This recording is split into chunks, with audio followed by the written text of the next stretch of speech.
പിതാവിൻ്റെയും പുത്രൻ്റെയും പരിശുദ്ധാരൂപിയുടെയും നാമത്തിൽ ആമേൻ. വീണ്ടും വചനവുമായി വരുവാൻ സാധിക്കുന്നതിന് കർത്താവിന് നന്ദി പറയുന്നു. ഇന്ന് വിചിന്തനം ചെയ്യുന്ന വചനഭാഗം വിശുദ്ധ യോഹന്നാൻ എഴുതിയ സുവിശേഷം 8-ാം അധ്യായം 12-ാം വാക്യം.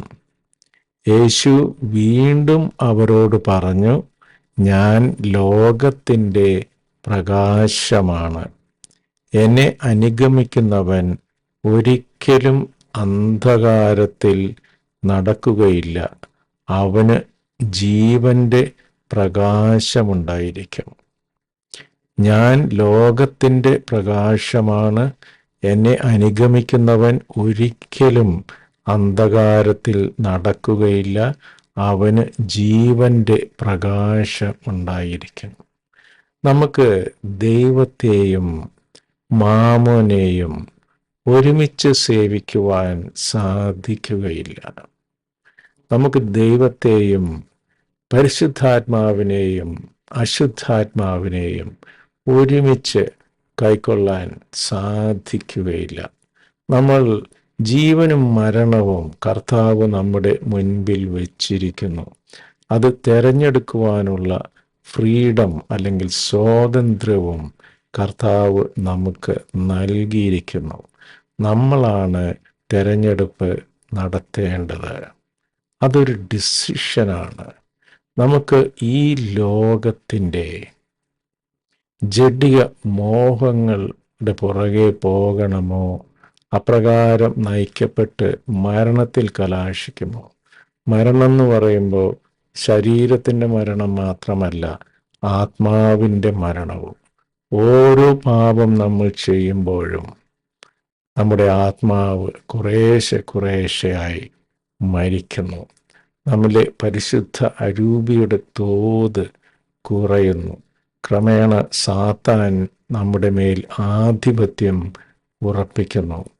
അങ്ങനെ നമ്മൾ വലിയ നിരാശയിലേക്കും കുറ്റബോധത്തിലേക്കും തിന്മയിലേക്കും ഒക്കെ നമ്മൾ വഴുതി വീഴുന്നു. അതേസമയം പ്രകാശത്തിലുള്ള ജീവിതം, കർത്താവിൻ്റെ പ്രകാശത്തിലുള്ള ജീവിതം, കർത്താവിൻ്റെ പ്രകാശം നമ്മുടെ പാദങ്ങൾക്ക് വിളക്കാകുമ്പോൾ നമ്മൾ ചെയ്യുന്ന സകല കാര്യങ്ങളും നീതിയുക്തവും കർത്താവിൻ്റെ വചനമനുസരിച്ചുള്ളവയും ആയിരിക്കും. അപ്രകാരം നമ്മൾ യഥാർത്ഥ സന്തോഷവും സമാധാനവും കർത്താവിൻ്റെ സമയത്ത് ഐശ്വര്യവും നമ്മൾ ഈ ലോക ജീവിതത്തിലും പരലോക ജീവിതത്തിലും നമ്മൾ അനുഭവിക്കും. അതുകൊണ്ട് തന്നെയാണ് കർത്താവ് നമ്മളോട് പ്രത്യേകം പറഞ്ഞിട്ടുള്ളത്, ഞാൻ തരുന്ന നുകം ലളിതവും ഭാരം കുറഞ്ഞതുമാണ്.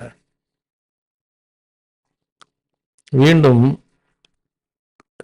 19-ാം വാക്യം. അപ്പോൾ അവർ ചോദിച്ചു, നിന്റെ പിതാവ് എവിടെയാണ്? യേശു പറഞ്ഞു, നിങ്ങൾ എന്നെ ആകട്ടെ എൻ്റെ പിതാവിനെ ആകട്ടെ അറിയുന്നില്ല. എന്നെ അറിഞ്ഞിരുന്നുവെങ്കിൽ എൻ്റെ പിതാവിനെയും അറിയുമായിരുന്നു. കർത്താവ് വളരെ വ്യക്തമായിട്ട് നമ്മളോട് പറഞ്ഞിട്ടുണ്ട്, എന്നെ കർത്താവേ കർത്താവേ എന്ന് വിളിക്കുന്നവനല്ല, എൻ്റെ വചനം പഠിക്കുകയും അതനുസരിച്ച് ജീവിതത്തെ ക്രമപ്പെടുത്തുകയും ചെയ്യുന്നവനാണ് എൻ്റെ യഥാർത്ഥ ശിഷ്യൻ അല്ലെങ്കിൽ ശിഷ്യ എന്ന് കർത്താവ് നമ്മളോട് പറഞ്ഞിട്ടുണ്ട്.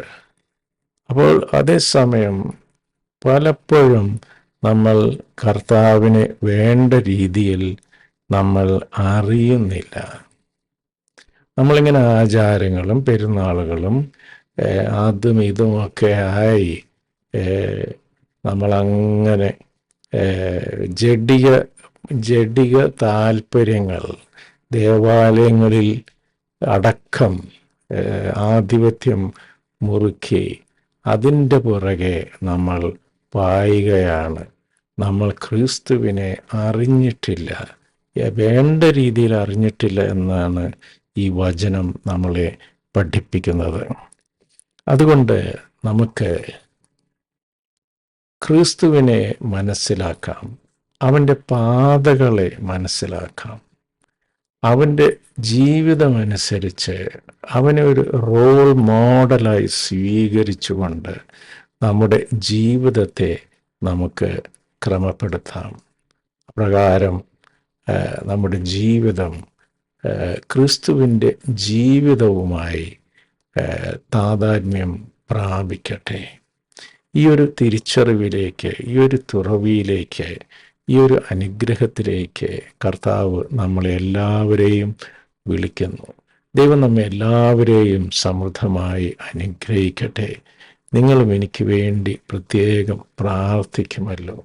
നമ്മുടെ ജീവിതത്തിലെ നമ്മൾ പോലും അറിയാത്ത അന്ധത ബാധിച്ച ഇടങ്ങളെ നമുക്ക് വെളിപ്പെടുത്തി തരുവാനും ക്രിസ്തുവിൻ്റെ കൃപയാൽ അവിടെയെല്ലാം ക്രിസ്തുവിൻ്റെ പ്രകാശം പരത്തി നമുക്ക് ക്രിസ്തുവിൻ്റെ പൂർണ്ണ പ്രഭയിൽ 100% നമുക്ക് നിറഞ്ഞു നിൽക്കുവാനുള്ള കൃപ സർവേശ്വരൻ നമുക്കെല്ലാവർക്കും നൽകി അനുഗ്രഹിക്കട്ടെ. ആമേൻ. God bless you. നിങ്ങളും എനിക്ക് വേണ്ടി പ്രത്യേകം പ്രാർത്ഥിക്കുമല്ലോ. ആമേൻ.